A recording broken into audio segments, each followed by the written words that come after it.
Oi, eu sou o Felipe e na região de Taung, onde hoje seria reconhecida como uma cidade da África do Sul, uma criança acorda cedo, antes mesmo do sol tocar o topo das árvores. Seus olhos redondos piscam enquanto ela espreguiça os bracinhos curtos, sentindo o cheiro fresco da manhã no ar quente da savana. Na verdade, essa criança não é exatamente humana. Trata-se de um Australopithecus africanus, um dos primeiros hominídeos a andar sobre duas pernas. Essa criança viveu há mais de 2,8 milhões de anos num mundo onde não havia estradas, cidades, vozes humanas como conhecemos hoje e, claro, a segurança que a tecnologia poderia trazer. Um australopiteco estava bem longe do trono que costumamos nos sentar hoje como espécie dominante. Aquele dia não era diferente dos outros. Ela se pendurava nos galhos baixos das árvores, ainda ágil como uma pequena primata, mas já se aventurando no chão, explorando. Sua mãe a mantinha por perto, sempre atenta. Havia felinos primitivos, hienas gigantes e crocodilos monstruosos à espreita. Seu grupo se comunicava por meio de gestos, grunhidos e olhares rápidos. O osso ióide essencial para a fala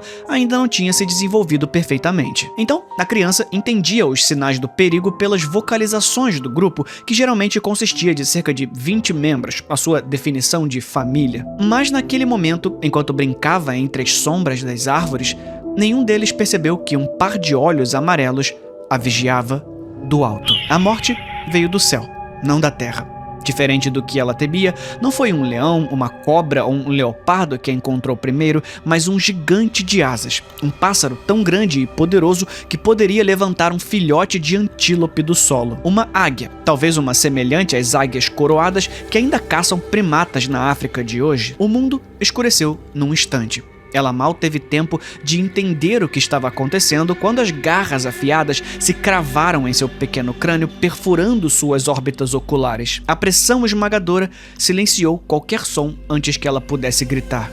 O voo foi curto. A águia a levou para um local seguro, onde, como fazia com macacos menores, usaria o seu bico para devorá-la aos poucos. Mas algo aconteceu. Talvez a mãe dela tenha gritado, talvez o grupo tenha perseguido o predador, ou talvez o pássaro tenha sido espantado por outro animal. O corpo da criança caiu numa fenda entre as rochas, onde o tempo iria preservá-la. O sol secou a sua pele, a terra a cobriu pouco a pouco e os milênios passaram como um rio. Por incontáveis anos, a criança de Taung ficou ali, esquecida enquanto o mundo mudava. Povos surgiram e desapareceram, civilizações foram erguidas e ruíram, espécies foram extintas e a dela foi uma das que desapareceram para que estivéssemos aqui. O Australopithecus africanus deu origem ao Homo habilis, que deu origem ao Homo erectus, que deu origem ao Homo heidelbergensis, que deu origem ao Homo sapiens. E a humanidade deu origem a muitas ciências, como a paleontologia, por exemplo. Até que um dia, em 1924, um grupo de mineradores martelava rochas na mesma pedreira. Eles escavavam para extrair calcário quando, entre os pedaços de pedra, um crânio pequenino e meio diferente caiu no chão. Os mineradores estavam acostumados a encontrar fósseis de animais extintos, mas aquele tinha algo em comum. Eles decidiram mostrar o achado para o diretor da empresa, um europeu chamado Edwin Gilbert Izod. Ele achou o crânio interessante e resolveu levá-lo para casa. Por um tempo, aquela criança que teve sua própria vida, talvez pensamentos, sonhos, não foi nada mais do que uma curiosidade na prateleira, um objeto decorativo ao lado da lareira. Foi Josephine Salmons, uma estudante apaixonada por fósseis, que percebeu a importância daquele pequeno crânio. Ela o levou até o professor Raymond Dart, um anatomista da Universidade de Witwatersrand, e quando Dart segurou o fóssil, sentiu que estava diante de algo importante. Aquele não era um crânio qualquer, era de um hominídeo, talvez um dos primeiros de nossa linhagem. Ele percebeu que o crânio era pequeno demais para ser de um adulto e que os dentes indicavam que pertenciam a uma criança. O crânio tinha características mistas, algo entre um macaco e um humano. E mais impressionante ainda, havia marcas nos ossos que pareciam cortes feitos por garras. Dart anunciou ao mundo a descoberta. Aquele fóssil era um Australopithecus africanus, uma das muitas evidências que ainda viriam de que os humanos tiveram a sua origem na África e que eram predados por animais saídos de um filme de terror. O crânio ficou conhecido como a criança de Taung, e assim, milhões de anos depois de ser arrancada do chão da savana por uma águia, aquela criança voltou, não para brincar entre as árvores, mas para nos contar a sua história. Uma história que se repete até hoje. O pavor de se tornar a comida de alguém. Canibalismo continua assustador, mas existe algo mais perturbador em servir de alimento para a natureza. Esse é o tipo de destino que você imagina macacos selvagens da floresta, não você que é o escolhido por Deus. Nós nos acostumamos tanto em ser o topo da cadeia alimentar que mexe com cada ponta de medo que podemos sentir virar comida. Principalmente porque os relatos de pessoas sendo devoradas vivas não é coisa de australopiteco. Esses relatos continuam aparecendo todo dia. E é sobre isso que eu falei no vídeo que vai sair amanhã para os membros do canal. Se você não for inscrito no canal ainda, se inscreve. E se já for inscrito, vai ver que tem um botãozinho aqui embaixo escrito Seja Membro. Clicando ali, por um valor mais barato que uma passagem de metrô, você ganha acesso a essa viagem que são os vídeos duplos. Lá eu falei também sobre como humanos usaram animais como punição através da história. Tá bem legal. Mas por enquanto vamos falar sobre você.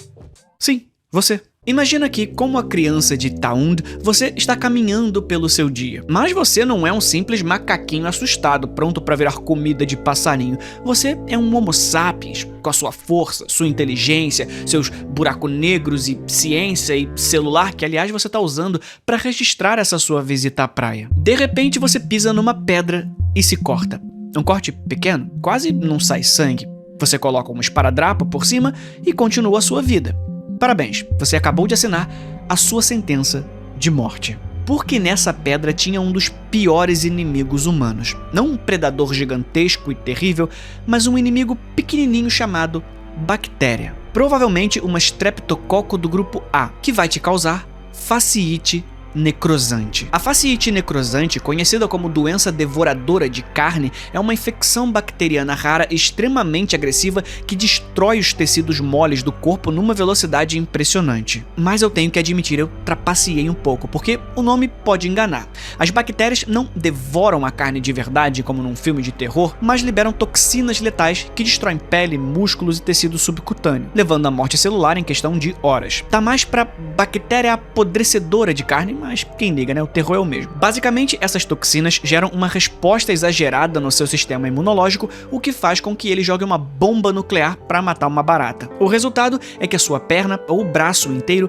passa a ser considerado perigo e o corpo tenta se livrar dos seus membros. Então dá para dizer que a bactéria força o seu corpo a comer o seu corpo. O primeiro sinal pode ser algo trivial, uma dor mais aguda no corte ou um simples inchaço no braço ou na perna, mas em poucas horas antes de você poder tomar uma cefalexina, a área afetada se torna avermelhada, depois roxa e finalmente negra, conforme a carne morre e cai. A dor, paradoxalmente, pode desaparecer à medida que os nervos começam a apodrecer e param de mandar resposta para o cérebro. O corpo reage com febre alta, calafrios e vômito, enquanto a infecção se espalha pelo sangue, levando ao colapso dos órgãos. O único tratamento eficaz é a remoção cirúrgica urgente dos tecidos infectados, ou seja, amputação, e altas doses de antibióticos. Mesmo com intervenção rápida, a taxa de mortalidade pode chegar a 35%, e atrasos na cirurgia aumentam exponencialmente as chances de morte. Pessoas com sistema imunológico comprometido, como diabéticos, pacientes com câncer e sim, alcoólatras, correm maior risco, mas a infecção pode atingir até indivíduos saudáveis sem aviso. O mais aterrorizante é a rapidez com que a doença age. Um simples ferimento hoje pode significar a perda de um membro ou a morte em menos de 48 horas. Algumas formas dessa doença, como a gangrena de Fournier, e eu não recomendo procurar imagens no Google, mesmo sabendo que você vai procurar ainda assim, destroem a região genital. Então, pensa nisso da próxima vez que você for à praia. Ou quando fizer qualquer coisa, porque sim, as bactérias trabalhando junto ou contra o seu corpo agem bem rápido. Algo muito parecido acontece quando você morre por outras causas.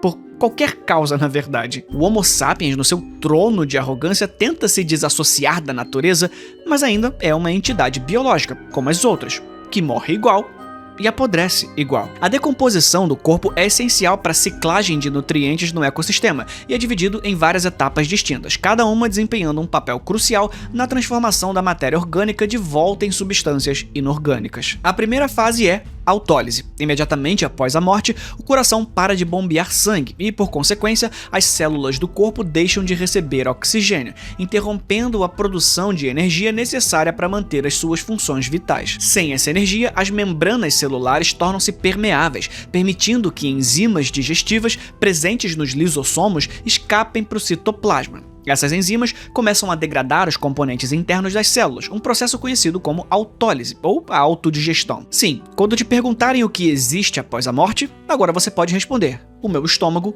começa a me comer. Apesar de que o processo se dá início de verdade no pâncreas, que é onde está lotado das enzimas proteolíticas. Mas é no trato gastrointestinal que a brincadeira começa de verdade. Durante essa fase não tem participação significativa de micro-organismos externos. É um processo interno onde as células essencialmente se dissolvem por conta própria, criando o cenário perfeito para a segunda fase, a putrefação. À medida que a autólise progride, cria-se um ambiente propício para a proliferação de bactérias anaeróbicas, aquelas que se reproduzem na ausência de oxigênio, especialmente aquelas que habitam o trato gastrointestinal. Essas bactérias começam a decompor os tecidos, produzindo gases como metano, sulfeto de hidrogênio e dióxido de carbono, que se acumulam no corpo, causando um inchaço visível, especialmente na região abdominal. A pressão desses gases pode levar à formação de bolhas na pele e aquele fedor característico da decomposição. Substâncias como cadaverina e putrescina, resultantes da degradação dos aminoácidos, contribuem para esse cheiro forte que a gente associa à morte. Até que entramos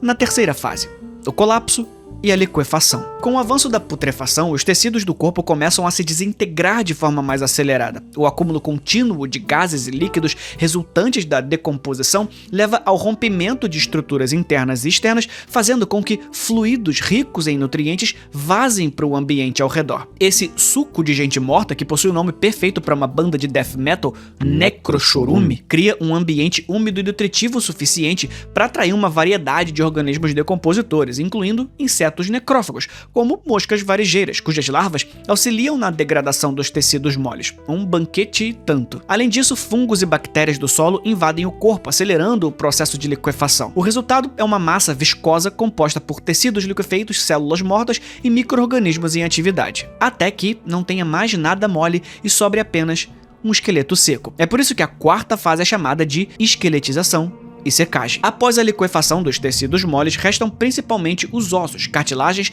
e outros tecidos mais resistentes à decomposição. O tempo até a esqueletização vai variar por causa de fatores ambientais, como temperatura, umidade e presença de fauna necrófaga disponível por perto para ajudar. Em ambientes quentes e úmidos, a decomposição completa dos tecidos pode ocorrer em poucos meses, enquanto em climas frios e secos, o processo pode se estender por anos. Não à toa, no Everest você encontra corpos ainda intactos que não tiveram a oportunidade de passar pelo processo de serem comidos. Mas durante essa fase, organismos especializados, como certas bactérias e fungos, continuam a degradar os componentes orgânicos que sobraram, contribuindo para a mineralização dos ossos. Eventualmente, os ossos podem se desintegrar, retornando minerais ao solo e completando o ciclo natural de decomposição. A não ser, é claro, que o ambiente propício cubra os ossos, protegendo-os do tempo, até que alguém encontre o seu crânio. Você vire objeto de estúdio e talvez até um vídeo do YouTube. E assim, você atinge o seu destino final, devorado por completo até a inexistência pela natureza, onde você vai voltar a ser o que sempre foi, uma pequena parte do todo. É assustador há dezenas de milênios e ainda assim é inevitável. O nosso destino é ser devorado. Esse foi o vídeo de hoje. A gente se vê na próxima. Fui.